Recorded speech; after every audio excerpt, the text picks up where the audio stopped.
The Galactic Council had witnessed many species rise and fall across the millennia, but none had ever made them question their own understanding of courage until humanity arrived. What they mistook for cowardice in the great assembly halls would soon reveal itself as something far more terrifying: patience. The universe was about to learn that humans don't just fight wars, they end them. The great assembly chamber of the Galactic Council stretched across 3 kilometers of polished obsidian, its domed ceiling reflecting the light of 1,000 different suns through crystalline panels. Today, like every day for the past 6 months, it echoed with the sound of condemnation. Ambassador Elena Vesquez stood alone at the center of the circular floor, surrounded by tier upon tier of alien delegates whose voices rose in a cacophony of clicks, whistles, and translated accusations. Her small human frame seemed impossibly fragile against the backdrop of the chamber's immensity, her simple gray diplomatic uniform a stark contrast to the elaborate ceremonial garments worn by representatives of species that had ruled the stars for millennia. The humans cower behind their defensive positions, thundered Crixnav, the HFY War leader whose chitinous exoskeleton gleamed like polished bronze. His forearms gestured dramatically as he spoke, the translator rendering his rapid clicks into perfect galactic standard. While the Devourers consume entire worlds, these mammals speak only of evacuation protocols and refugee assistance. A wave of agreement rippled through the assembly. The Zentoran delegates' crystalline form pulsed with indignant light, while the gas form ethereal swirled in patterns that Elena's briefings had taught her to recognize as contempt. Even the usually neutral keepers, those ancient beings who claimed to remember the first civilizations, remained silent, which, in the politics of the council, amounted to tacit agreement. Elena waited. She had learned patience in her 43 years, first as a child growing up in the aftermath of Earth's third corporate war, then, as a soldier in the Terran Defense Force, and, finally, as a diplomat trying to find humanity's place among civilizations that had been sailing between stars when her ancestors were still discovering fire. High Counselor Vexthal, whose people had mediated galactic disputes for over 10,000 years, raised one of his 6 manipulator arms for silence. His voice, when it came through the translators, carried the weight of Ian's. Ambassador Vasquez, the Council has heard testimony from 47 member species regarding humanity's reluctance to engage the Devourer threat with appropriate military response.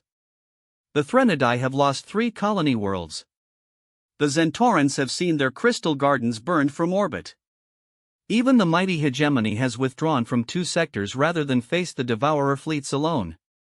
The Counselor's massive form shifted on his floating platform, bioluminescent patterns playing across his translucent skin. Your people possess impressive defensive technology, yet you deploy it only to shield refugee convoys and establish safe zones. The mathematical models are clear: if humanity committed its full military might to offensive operations, the Devourer advance could be halted within a standard year. Instead, you offer only humanitarian aid and speak of measured responses. The Council grows, impatient. Elena's hands remained steady at her sides, though she felt the familiar tension building between her shoulder blades. Around the chamber, she could see the visual displays that had become a daily feature of these sessions: real-time feeds from the war zones, tactical analyses showing human ships consistently withdrawing rather than pressing attacks, casualty reports that grew higher each day while humanity's contribution to offensive operations remained minimal. Honored counselors, Elena began, her voice carrying clearly through the chamber's acoustics, my government appreciates the Council's concern. However, I must remind the Assembly that humanity has only been a member of this body for 18 months. We are still learning the full scope of this conflict. Learning? The word exploded from the hegemony's representative, a being whose massive form occupied nearly a quarter of 1 tier. General Foxbar's people had conquered half a galaxy before joining the Council, and his reputation for strategic brilliance was matched only by his impatience with what he perceived as weakness. The Devourers have been clear in their intentions since their arrival in this galaxy 73 years ago. They consume. They destroy. They move on. No negotiation, no terms, no mercy. What more does your species need to learn? We understand the threat, Elena replied calmly.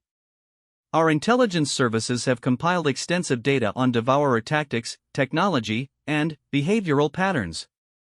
We've evacuated over 14 million beings from threatened worlds and established refugee centers across 37 systems.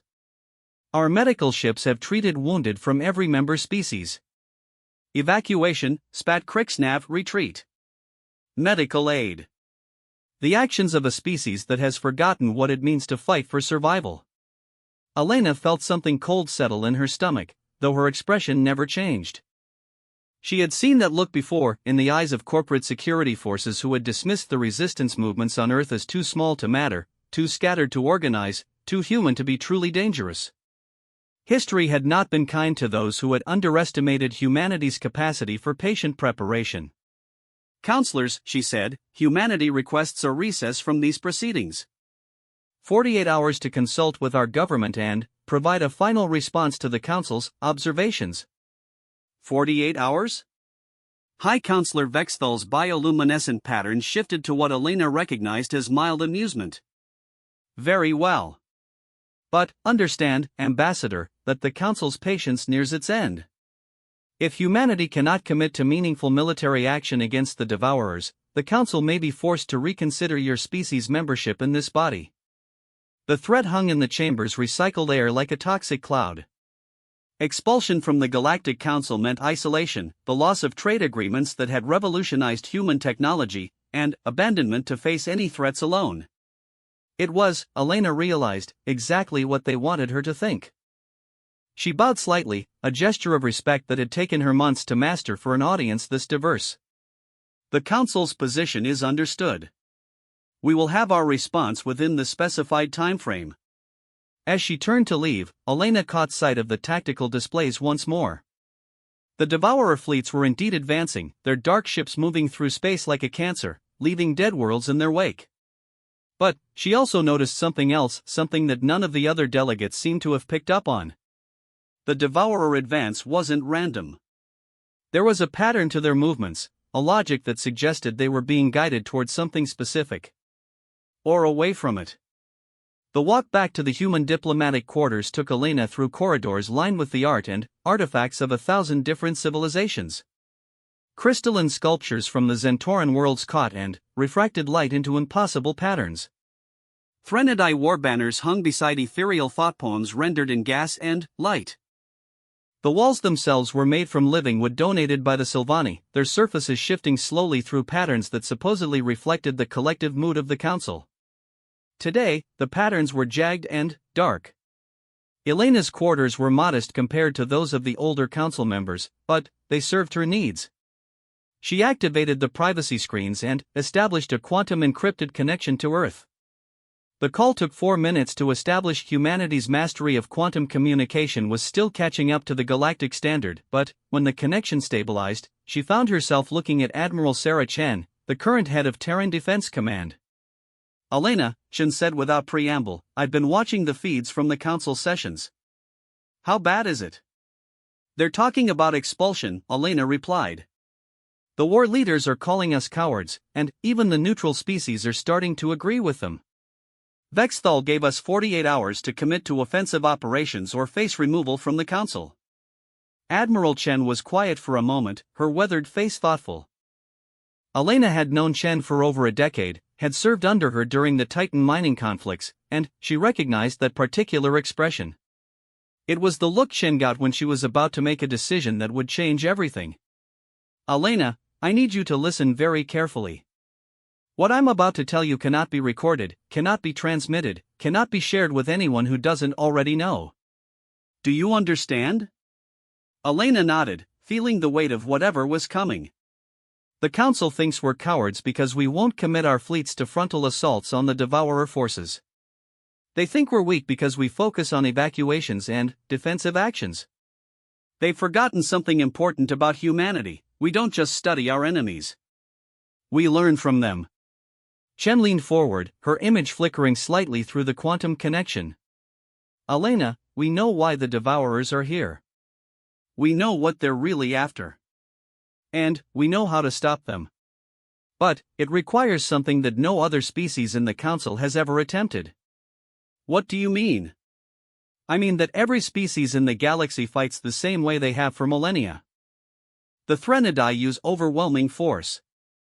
The Zentorans rely on their crystal technology. The hegemony employs massive fleet formations. They're all playing the same game, just with different pieces. But, humans? We changed the rules. Elena felt a chill that had nothing to do with the temperature in her quarters. Sarah, what are you talking about? Tomorrow, you're going to go back to that council chamber and you're going to tell them exactly what they want to hear.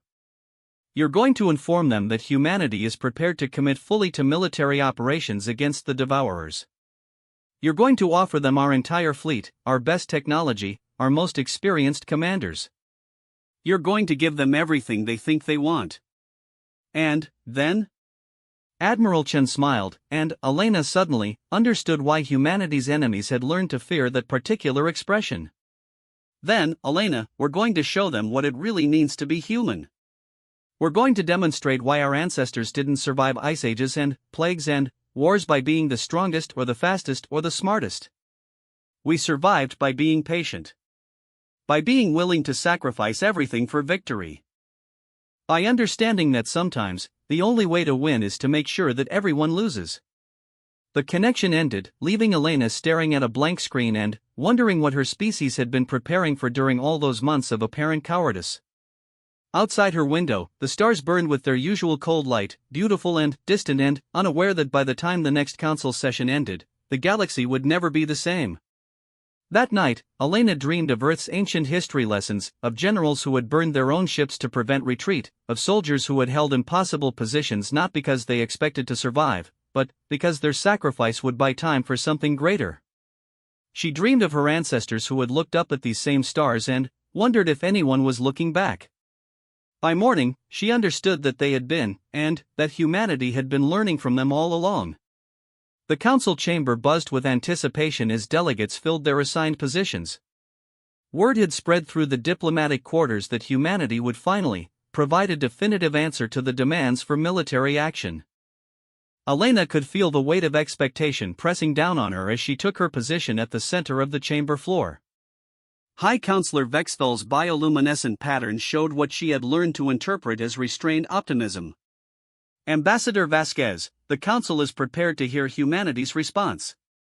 Elena drew a breath that she hoped appeared steadier than it felt. Honored counselors, after extensive consultation with our government, humanity is prepared to commit its full military strength to offensive operations against the Devourer threat. The reaction was immediate and overwhelming. The Threnodai war leader's mandibles clicked in what Elena recognized as approval. The Zentoran delegate's crystalline form pulsed with pleased light patterns. Even the usually stoic hegemony representative showed what passed for satisfaction among his people. Furthermore, Elena continued, raising her voice above the growing murmur of approval, humanity will share our defensive technologies with all council members. Our shield generators, our evacuation protocols, our refugee assistance programs, everything we have developed will be made available to the joint war effort. General Foxbar leaned forward on his platform, his massive form casting shadows across nearby delegates. Your fleet compositions, Ambassador. What forces can humanity provide? Elena consulted the datapad that had been prepared for her, though she had memorized every number. The Terran Defense Force maintains active combat vessels across 4 classes. We can deploy 600 heavy cruisers, 2,000 destroyers, 8,000 patrol vessels, and 12,000 support craft. Our total active military personnel numbers approximately 40 million across all services. The numbers drew respectful silence from the assembly. For a species that had achieved interstellar travel only recently, humanity had built an impressive military apparatus. What the council didn't know was that these figures represented less than 15% of humanity's actual military capacity. Impressive, admitted Crixnav, but deployment schedules are critical. The Devourers have begun massing forces in the Kepler sector. Our intelligence suggests they're preparing for a major offensive that could break through to the core worlds. Elena nodded. Human forces can be ready for deployment within 72 hours. However, our strategic analysis suggests that the Kepler sector engagement represents an opportunity for a more comprehensive solution. High Counselor Vexthal's pattern shifted to curiosity. Explain. Our intelligence services have been analyzing Devourer behavior patterns since our admission to the Council. We've identified something that previous studies may have overlooked. Elena activated her holographic display, showing the galaxy with devourer movements traced in red. The devourers aren't simply consuming randomly. Their advance follows specific routes that avoid certain stellar configurations. The display zoomed in to show detailed fleet movements. Here, in the Andorian cluster, they bypassed 7 systems with abundant biomass to attack a less populated region. Here, in the Outer Rim, they diverted around a neutron star system despite its strategic value. The pattern suggests they're being guided by something other than simple hunger. General Foxbar studied the display with the attention of a career military officer. What do you propose? Human forces request assignment to deep reconnaissance missions. We believe we can track the devourers back to their source point and identify what's driving their expansion pattern. If we can understand their true objectives, we can develop more effective countermeasures. It was a reasonable proposal, the kind of strategic thinking that had earned humanity grudging respect among the Council's military leaders. It was also completely false. Elena knew exactly what was driving the devourer expansion because humanity had been studying them longer than anyone realized. The truth was that the devourers weren't invaders at all, they were refugees, fleeing something that had made them desperate enough to cross into this galaxy despite the massive energy costs involved. Something that had been hunting them for millions of years and had finally driven them from their home galaxy entirely. Something that was following them. The debate that followed Elena's proposal was intense but predictable. The Threnodai wanted immediate assault operations. The Zentorans preferred coordinated defensive positions. The hegemony pushed for massive fleet concentrations designed to crush the devourer forces through superior numbers. Each species argued from their traditional strategic perspectives, unable to imagine alternatives to the methods that had served them for millennia. Elena listened patiently, occasionally offering human perspectives that seemed to support whatever position would lead to the most advantageous deployment of human forces. By the time the session ended, humanity had been assigned to 3 separate operational theaters: reconnaissance missions in the Outer Rim, evacuation support in threatened systems, and fleet support for a major offensive in the Kepler sector. It was exactly what Admiral Chen had predicted. Elena's return to her quarters was interrupted by an unexpected visitor. Commander Zaxthal, nephew to the High Counselor and liaison to the Council's intelligence services, waited in her reception area. His people were known for their diplomatic skills and their uncanny ability to read the motivations of other species. "Ambassador," he said, his translator rendering his complex vocalizations into polite standard, "might we speak privately?" Elena gestured him into her office, wondering what the intelligence officer wanted. Zaxthal's bioluminescent patterns were subdued, cycling through colors she didn't recognize. "Your proposal today was quite specific," he began without preamble. "The reconnaissance missions, the pattern analysis, you spoke as if humanity already possessed significant intelligence about devourer movements." "Our analysis has been thorough," Elena replied carefully. "Indeed. Thorough enough to identify patterns that have escaped the attention of species who have been fighting the devourers for decades." Zaxthal's pattern shifted to something Elena thought might be suspicion. "Commander, my people have been observing interstellar politics for 10,000 years. We've learned to recognize when a species is withholding information." Elena felt the familiar tension between her shoulder blades. "Commander, I'm not sure what you're implying." "I'm not implying anything. I'm stating directly that humanity knows more about the devourers than you've shared with the Council. The question is whether that knowledge poses a threat to galactic stability." For a moment, Elena considered telling him everything. Zaxthal's people were known for their wisdom and their commitment to galactic peace. They might understand what humanity was really planning. But then, she remembered Admiral Chen's final words during their encrypted communication the night before: "Elena, what we're about to do will save the galaxy, but the other species will never forgive us for it." Sometimes being human means accepting that no one will thank you for doing what's necessary. "Commander," Elena said finally, "humanity has shared all intelligence relevant to current military operations. Our reconnaissance missions will gather additional data that will benefit all Council members." Zaxthal studied her for a long moment, his patterns cycling through configurations that suggested deep thought. Ambassador, my people have a saying, the deepest waters move with the least sound. Humanity has been very quiet during these council debates. We're new to galactic politics, Elena replied. We prefer to observe and learn. Yes, Zaxthal said, rising from his chair. That's precisely what concerns me. After the intelligence officer left, Elena activated her privacy screens and established another quantum connection to Earth. This time, the call connected immediately to a secure facility deep beneath the Himalayas, where Admiral Chen waited alongside figures Elena recognized as the heads of every major human military and intelligence service. Elena, Chen said, how did they respond to the proposal? Exactly as predicted. We have operational freedom in 3 theaters, and they're expecting us to integrate with their existing command structures. Commander Zaxthal suspects we're withholding intelligence, but he doesn't know what. Good. What's your assessment of Council military capabilities? Elena consulted her notes. Individually impressive, but they fight like they've never faced an existential threat. The Threnodai rely on overwhelming force, but their tactics are predictable. The Zentorans have superior technology, but they're conservative in deployment. The hegemony has numbers, but their command structure is rigid. None of them adapt quickly to changing circumstances. Perfect, said Director Harrison from Terra Intelligence. They'll stick to established patterns even when those patterns stop working. How long do you estimate before they realize what we're actually doing? Elena considered the question carefully. 72 hours, assuming everything goes according to plan. Maybe 96 if we're lucky. That should be enough, Chen said. Elena, I want you to understand something before we proceed. What we're about to do has never been attempted by any species in known galactic history. The risks are enormous, and if we fail, humanity will be blamed for everything that follows. And if we succeed?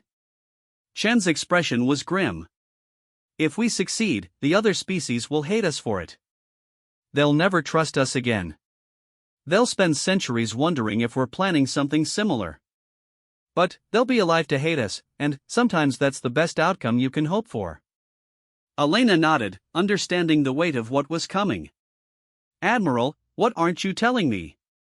The thing that's been chasing the Devourers across galactic distances? The reason they're so desperate they're willing to consume entire civilizations just to build the strength to keep running? Chen paused, her weathered face looking every one of her 60 years. Elena, it's not just following them. It's already here. The quantum connection flickered as Chen continued.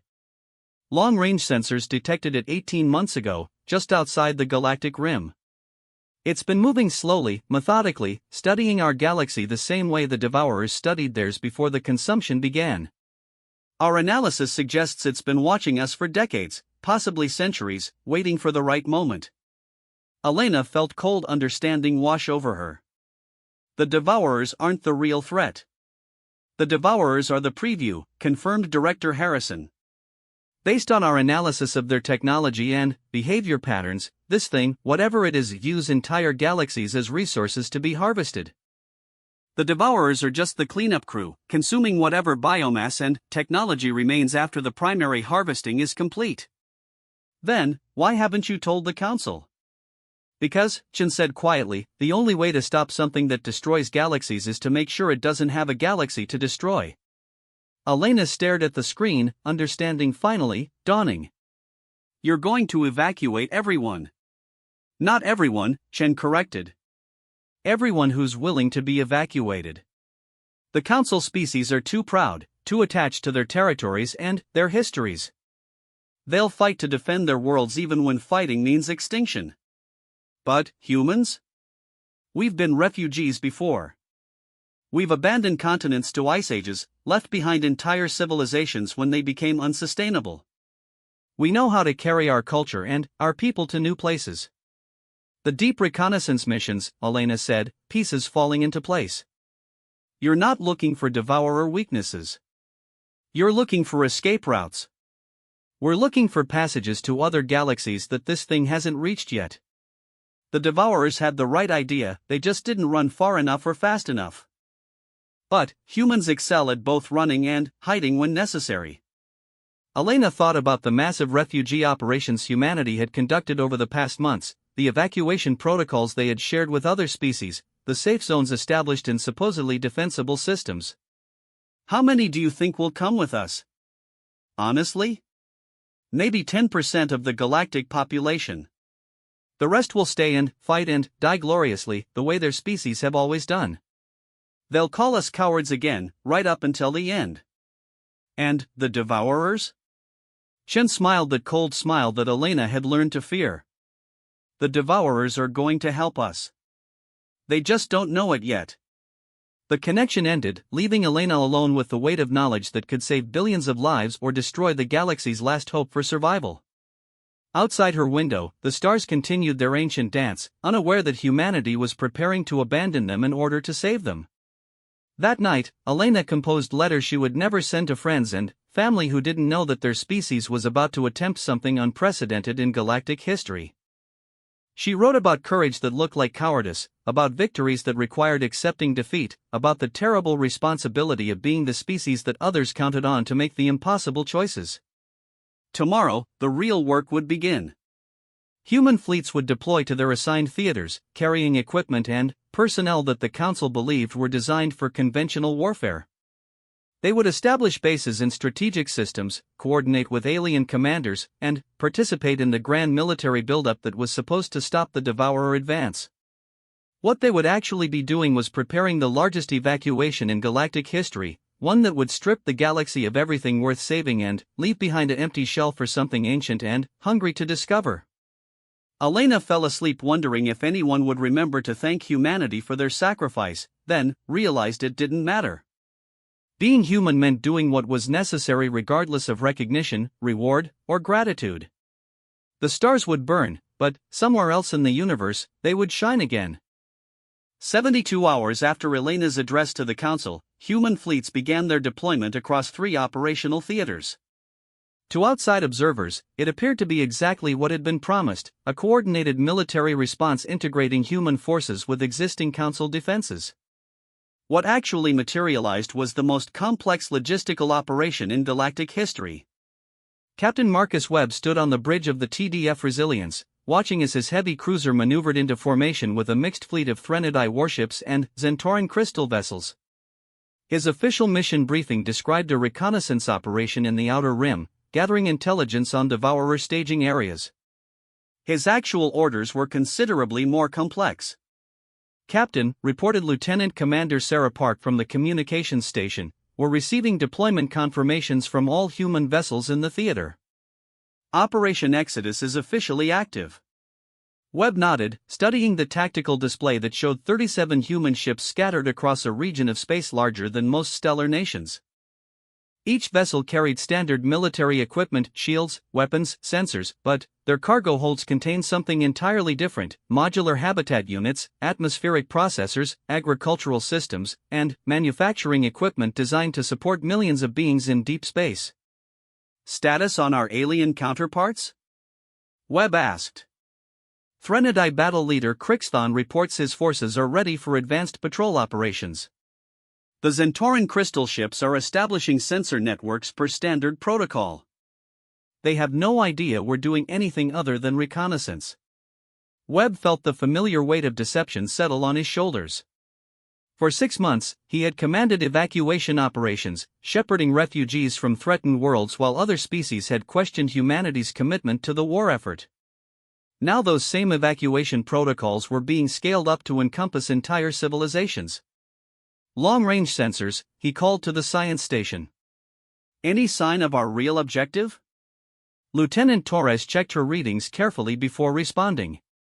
Sir, we're detecting gravitational anomalies consistent with the theoretical parameters. The passage Admiral Chen described should be approximately 14 light-years spinward of our current position. Webb studied the star charts, looking at what appeared to be empty space between galaxies. But human theoretical physicists had been working on the problem for 18 months, analyzing data gathered by long-range reconnaissance probes that had been launched secretly from Earth. The mathematics suggested that the same quantum tunneling effects that allowed faster-than-light travel within galaxies could be scaled up to create passages between them. It had never been attempted. The energy requirements were enormous, the risks unknown, and the possibility of complete failure was significant. But humanity had decided that probable death was preferable to certain extinction. Communications, patch me through to Admiral Chen on encrypted quantum link. The connection took several minutes to establish, bouncing through relay stations hidden throughout human space. When Chen's image finally appeared on the main screen, she looked tired but determined. Captain Webb, what's your status? We're in position and beginning preliminary surveys. The Outer Rim Theater is proceeding according to plan, and our alien allies suspect nothing. What's the situation in the other theaters? Chen consulted data feeds from across human space. Captain Rodriguez reports that evacuation operations in the core worlds are ahead of schedule. We've managed to extract approximately 40 million beings from threatened systems under the guise of refugee assistance. Captain Kim's fleet in the Kepler sector has established what appear to be forward military bases, but they're actually staging areas for mass population transfer. And the Council? Still debating optimal fleet deployment strategies. They're so focused on military solutions that they haven't noticed we're systematically emptying entire systems of their populations. The beauty of being underestimated, Captain, is that no one pays attention to what you're actually doing. Webb nodded, then hesitated before asking his next question. Admiral, what's the status on the thing that's been following the Devourers?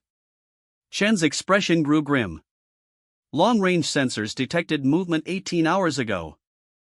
It's accelerating toward the galactic core, probably in response to the increased military activity. Our analysis suggests we have maybe 2 weeks before it reaches inhabited systems.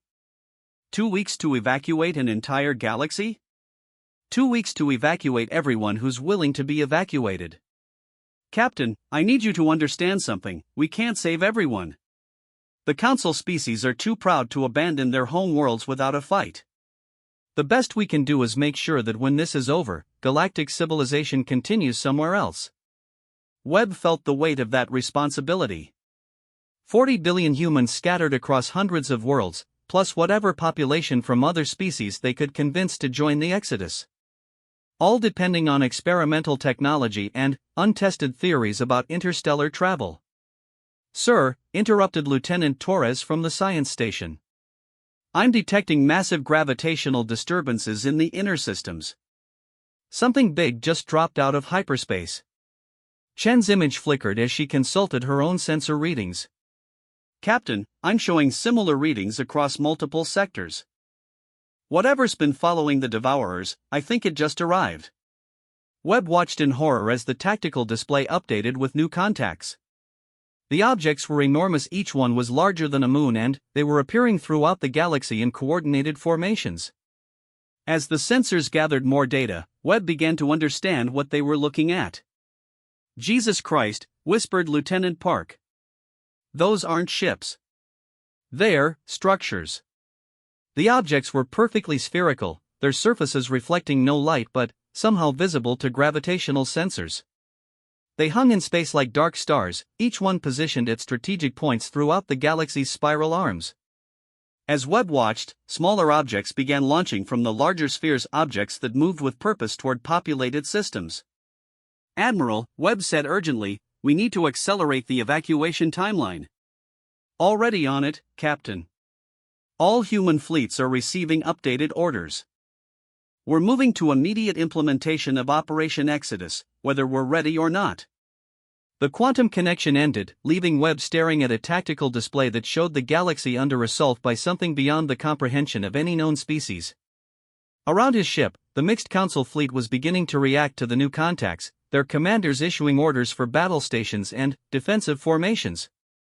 Battle leader Crixthon's voice crackled over the communications system. Human vessel resilience, are you detecting these anomalous contacts? My sensors show impossible mass readings. Confirmed, battle leader, Webb replied. We're analyzing the data now. What Webb was actually doing was coordinating with 36 other human captains to begin the most desperate gamble in galactic history. The passage between galaxies that their scientists had theorized was still 14 light-years away, and they had no idea if their experimental technology would actually work. But the alternative was to wait and see what the Dark Spheres had planned for galactic civilization. All stations, Webb announced over his ship's internal communication system, "This is the captain. As of this moment, we are implementing Protocol Omega. All personnel not essential to current operations should prepare for extended deep space deployment. We may not be returning home." Throughout the Outer Rim Theater, similar announcements were being made aboard human vessels. Equipment that had been disguised as military supplies was being reconfigured into evacuation systems. Cargo holds that supposedly contained ammunition and spare parts were being opened to reveal temporary habitats and life support systems. The secret that humanity had been keeping for 6 months was finally being revealed. They had never intended to fight a conventional war against the Devourers. They had been preparing for something much more ambitious and infinitely more dangerous. "Captain," reported Lieutenant Torres, "I'm detecting massive energy discharges from the Dark Spheres. They're doing something to the stars." Webb watched in mounting horror as main sequence stars throughout the galaxy began to flicker and dim. The Dark Spheres were somehow draining stellar energy directly, converting it into forms of power that human science couldn't identify or measure. "Sir," added Lieutenant Park, "we're receiving emergency transmissions from core world systems. The sphere nearest to Zentora Prime just unmade the system. The star, the planets, everything, it's just gone." Webb felt cold understanding wash over him. This wasn't an invasion or a conquest. It was harvesting on a scale that threatened not just civilizations but the fundamental structure of the galaxy itself. Whatever these things were, they consumed entire systems as easily as the Devourers consumed individual worlds. "Navigation," he ordered, "plot a course for the theoretical passage coordinates."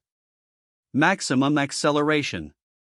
"Sir," objected his executive officer, "Battle Leader Crixthon's fleet is expecting us to join the defensive formation around." "Commander," Webb interrupted, "there is no defensive formation that can stop what we're facing.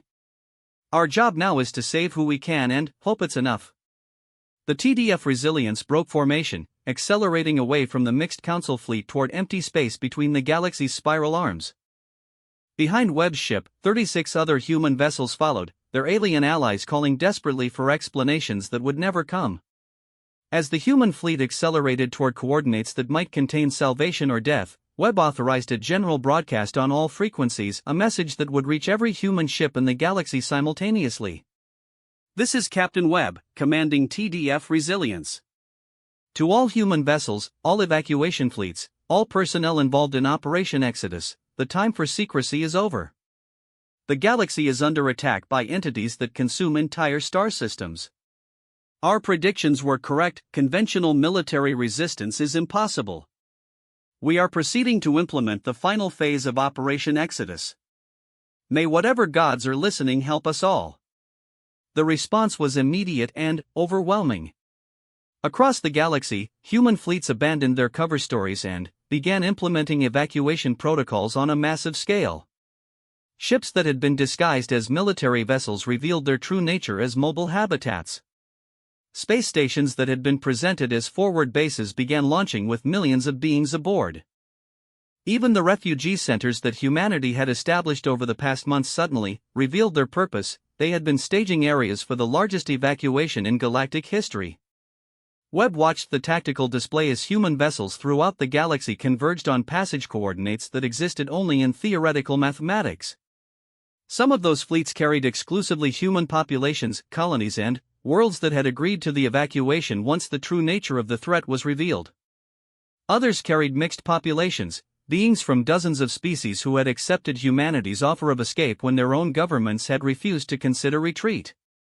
But most of the galaxy's population remained behind, loyal to worlds and governments that had chosen to fight rather than flee. The Council species deployed their fleets in massive formations, preparing for glorious battles against an enemy that had already demonstrated the ability to unmake star systems. "Captain," reported Lieutenant Torres, "we're approaching the theoretical passage coordinates. Sensors are detecting massive gravitational anomalies consistent with the mathematical models. Webb studied the readings, trying to understand what they were approaching. Space itself seemed to twist and fold ahead of the fleet, creating patterns that hurt to look at directly. The passage between galaxies, if it existed, lay somewhere within that storm of distorted spacetime. Communications, open a channel to all human fleets. Channel open, sir. Webb took a deep breath, knowing that his next words would determine whether galactic civilization survived or died with the galaxy that had given it birth. This is Captain Webb to all Exodus fleets. We are about to attempt passage to extragalactic space using theoretical technology that has never been tested. The risks are extreme, the outcome uncertain, and the possibility of complete failure is significant. He paused, looking around at the faces of his bridge crew, human beings who had volunteered to risk everything for the survival of galactic civilization. However, remaining in this galaxy means certain extinction. The entities currently harvesting our star systems will not stop until nothing remains. Our choice is between probable death and guaranteed extinction. All fleet commanders, prepare your ships for passage attempt. May we meet again on the other side. Webb nodded to his navigation officer. Take us in. The human fleet plunged into the gravitational storm that lay between galaxies, their ships straining against forces that threatened to tear them apart. Behind them, the galaxy burned as ancient entities harvested the energy of dying stars. Ahead lay the unknown other galaxies where refugees from this cosmic catastrophe might find sanctuary and begin again. As the TDF Resilience passed through the boundary between galaxies, Webb caught one last glimpse of the Milky Way through his ship's sensors. The spiral arms were dimming as star after star went dark, consumed by entities older than galactic civilization. But, scattered throughout the dying galaxy, he could see the bright points of human ships carrying millions of beings toward an uncertain but possible future. They had been called cowards in the council chambers, dismissed as a species too weak to fight for their home. But, as the galaxy burned behind them, Webb knew the truth. Sometimes the greatest courage lay not in standing and fighting, but in abandoning everything you had ever known to ensure that something would survive. The last human fleet disappeared into the space between galaxies, carrying with them the seeds of galactic civilization and the hope that somewhere in the vast universe, intelligence and culture and the memory of a billion worlds would endure. Behind them, the stars went dark one by one, until nothing remained but cosmic emptiness and the ancient entities that moved through it like death itself. But, in another galaxy, far from the reach of cosmic harvesters, new stars would shine on refugee worlds where beings from 1,000 different species would remember the galaxy they had lost and work together to ensure that its legacy never died. Humanity had finally found their place among the stars, not as conquerors or warriors, but as shepherds of galactic civilization itself.